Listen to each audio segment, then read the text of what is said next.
He used to sign things for me to fill in the numbers, because only got 3 customers. And sometimes I'd make a mess of him. So I thought, oh, I'll just sign his signature. I could do his signature.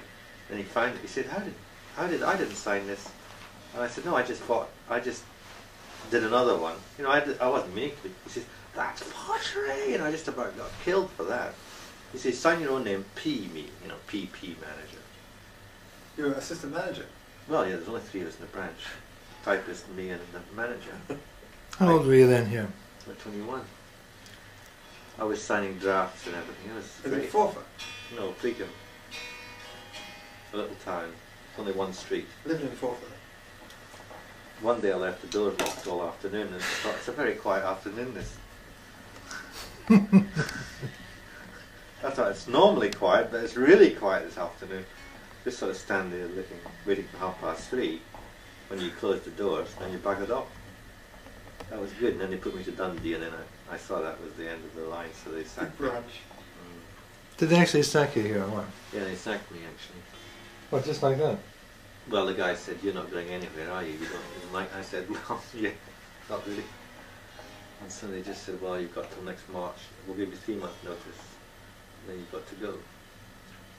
Unless you want to go and do a refresher course and this, that, and the next thing. Would you have to go somewhere in the bank? You can't just sit there? No, they push you around. So they want you to get somewhere or something.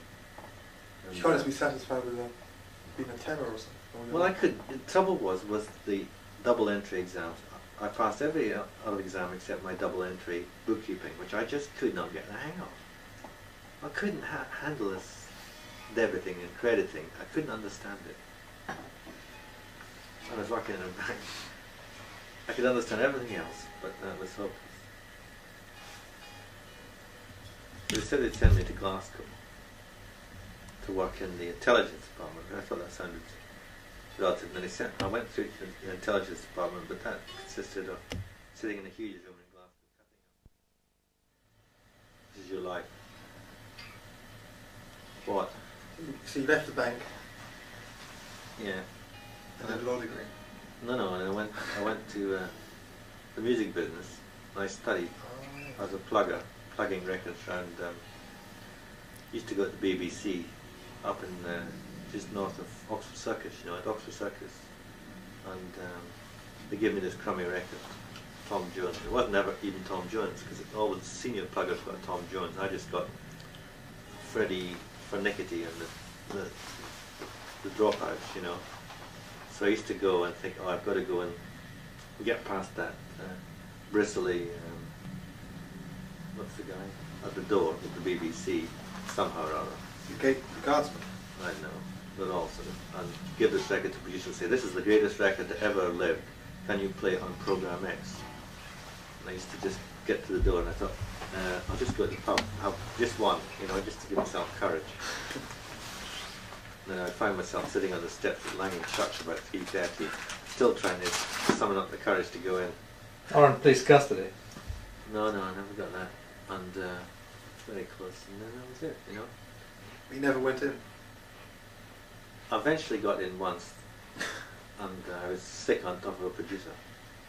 So I was told. I don't believe it. I don't believe it either, but that was Bert Jones. You remember Bert Jones? Yeah. And he was a real cockney. He said, "Oh well, Scott, you only got him once," and hello, you know. Did you ever get anything through? No.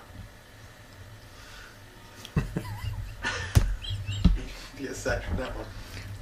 Well, Yep. I was on the point, sur le point, to getting sacked, and then luckily I got a job at Robert Stigwood's, which was Music. 20 quid a week and expenses. With Robert Stigwood. Filmmaker. No, he was a producer, sort of impresario, wasn't he? And I busted my way through that job for 5 years. That was in, where was that in London somewhere? Brook Street, that was nice. Had a nice office and everything, it was lovely. You had the office down the basement, didn't you? Yeah. Well, the basement, well, that was in 46 Brook Street, but I was on the top floor on 67, which is prestige to begin with. So around with Revox tape recorders. That's right, yeah. And original tapes of The Who and things. I wish I'd nicked all that stuff. That was good. That was good fun though. And then I got sacked from that, eventually.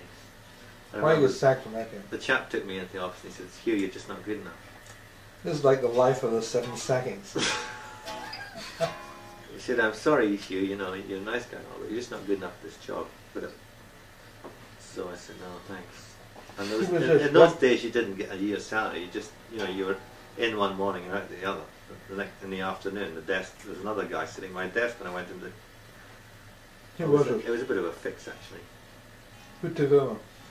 A boyfriend. Well, they had this roster of really crummy stars who were waiting to be stars, and instead of just having them come in every day and saying, have you made my record yet? We used to give them jobs like, so they thought we might as well kill 2 birds with one stone and give this guy one job. But he never was a success. I don't know, there's nobody. So then So what year was that game? I don't know. Then I did a law degree. Went to university, did a law degree. Dundee University. Dundee. Yeah, that was quite good too. That was good fun. Dundee Tech. Bell Street. Bell Street. Another 5 years. Faculty of Law. 3 years. But I married Jennifer Nisbet in the first year. And then we went south, and I went to Lincoln's Inn for a year to study English law. Then I got a job in EMI. Then, That was in Slough, wasn't it? yeah, Hayes, Middlesex, headquarters. Did you have a job in Slough at some stage? Yeah, that's when they made the brain scanner. That was it. So I got quite an interesting job, really, because it was only it's big contracts, and there was just the 2 of us in the department doing all that stuff, and it's good. Then I got a job with DEC. I remember in that office in Slough. Yeah. Slough. Yeah. Oh yes, that's right. I moved from Hayes, which was I was in an office next to where Dame Nellie Melba used to record, and there was offices in the EMI where there was men, there was skeletons sitting at desks. You know, they just didn't realise. Kept paying the salary. It was terrible. And went to that office in Slough, but they overexpanded and then they went bust. But just before they went bust, they called this meeting saying something like, some rubbish like, don't want you to get alarmed, there's going to be a pay freeze or something. So I applied for another job. Got this crazy job with DEC. Yeah, but we were sacked from EMI too. Oh no, it wasn't actually. Did you But get a everybody job? was about to be sacked from EMI. Ah, I see. Because that whole scanner department closed down. Well, why didn't you wait and get some redundancy? Didn't know. Well, I just blundered along, you know, as usual. You could have waited and picked up some dosh. Yeah, but in those days, you know, I was just junior contracts clerk. Where was Genevieve in Durham Crescent? Yeah, she was up in Durham Terrace. We were lucky to get that place. Yeah. How much did that cost, that place?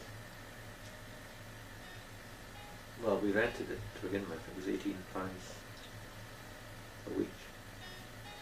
Yeah, but then you bought it.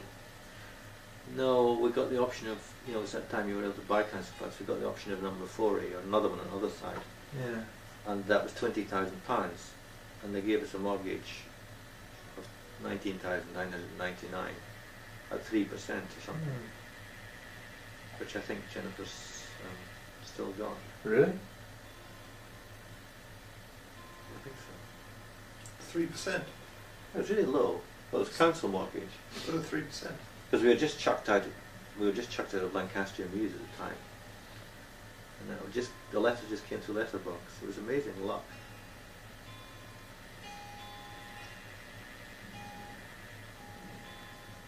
But You know what de Gaulle said about life, Mike? Life is a voyage which ends in shipwreck. the God didn't say that. He did, and it is. You die. Die with your boots on. Die with your P45 wrapped around your chest. I've lost my P45 actually. I've left it in France. What words of advice would you have from him? Bobo. I say, don't have any more children. If I was you, matey. Would you ensure that, or? Bobo. My time with Bobo's over. Thank God. You see the guy who influenced your life months ago?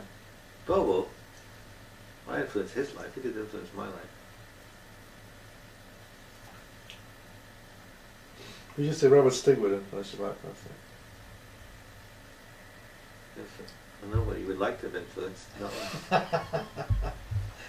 Is that all true? You were invited up to his country house? yeah, it was. Yeah, And what happened? nothing. Are you sure? Well, he tried to get me, do naughty things. But I was too clever. I was too drunk, actually. This isn't as mentioned Yeah. in Hertfordshire. With knee-deep carpets used to wade through. There's plenty of other young men around here anyway. He had a chauffeur called Dick. Did he? Yeah. Used to drive the white Rolls Royce around. Dick was the standby. I was just interested to see if he really was a queer. Everybody said he was queer. I was really interested to see if he was. What is a queer? I mean, do men actually deal with other men? I just couldn't believe it.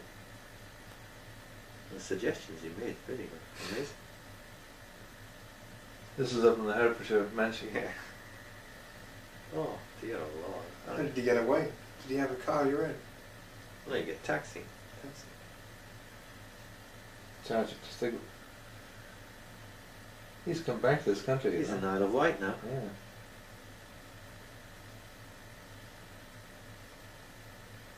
He's gone to Isle of Wight. After all the places he could go, I cannot imagine why he chose Isle of Wight. There's speed limits. No what? There's speed limits. Really? There's a young man. I'm going to write to him though. Do you can remember him? Isle of Wight, yeah, no speed limits. Normal wisdom lives there. Not a lot of It's a nice people know place. that. You've been there, man. Yeah, it's alright. Sure about. It's pretty quiet. Just pretty lawless. Long. That's a crummy holiday camp type, bogner Yeah. Regis type. I think you got that mixed up. There's no crooks there at all. I think you're thinking of the Isle of Man. Must be the Isle of Man. I wouldn't call it exactly pizzazz, but maybe Stigwood just wants nice, quiet, damp, sort of cold, windy, rainy time after Florida for 40 years. So he really was a bum banger. Oh, he's a bum banger, all right. Huh. Probably got age. I'm surprised he hasn't died of age by now. It is surprising. Mark, is it true you have no idea where Norway is? Norway. You should have that camera swinging round, Mike. You should Is have that a true, remote Mike? control. Sweden. Do you know where Norway is? Yes, That's Sweden. Mike outside. Mark outside.